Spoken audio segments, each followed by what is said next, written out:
Natanggal ko lang yung straw lahat. And ito na. Ito na. Palit tayo ng lining kasi slide na. Ayan. Ayan po ang laman yan. Tulo-tulo. Okay na yan dito. Ito yan. Oh, yeah, ito yung maingay. Ayan, dapat yan ang palitan. Katak. Yan yun eh. Ito yung tatanggalin natin. Yan. Tapos i-post mo.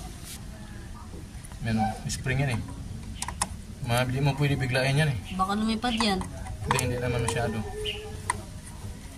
Yan. Pwede na biglain yan kasi may tatlo pa namang nakaharang. Wala tayong ano kung gamit sa ano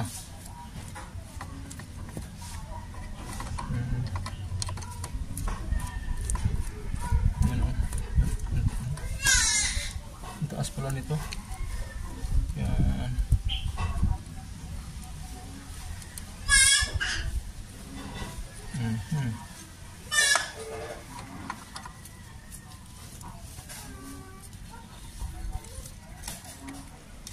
Mahirap.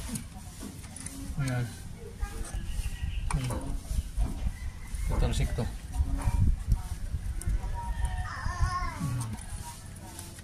Tingnan natin kung ito ay pudpud na. Kasi ang tingin ko yan ang sira eh. Ayan. Kung pudpud ito talaga. Pero hindi pa pudpud. Yun ang sira. Ayan o.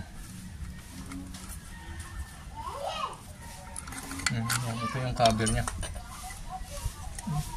Mekaniko lang man ito, hindi natin alam yung ibang parts nito eh.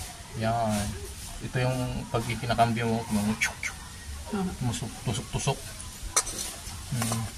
Ganyan, pwede mo siya tanggalin. Lagyan mo dyan para hindi mawala. Kasi ito, buksan. Pero kung lining lang papalitan, buo pa naman eh. Nung tingnan natin. Tingnan mo, titingin tayo ng isang lining.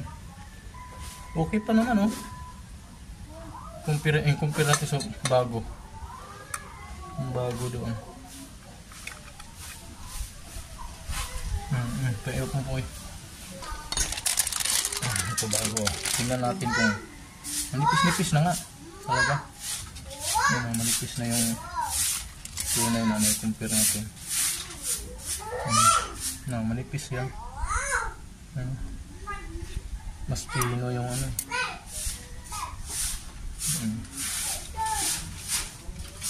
Dito may tatak, dapat may tatak ko eh. May tatak.